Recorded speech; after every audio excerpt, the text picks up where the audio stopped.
ولقد كنتم تمنون الموت من قبل أن تلقوه فقد رأيتموه وأنتم تنظرون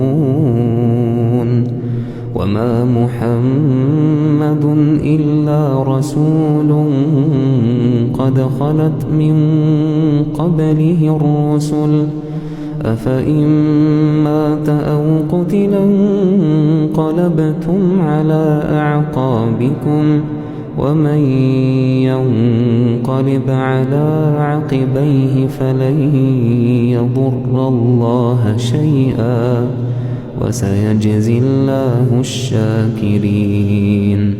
وما كان لنفس أن تموت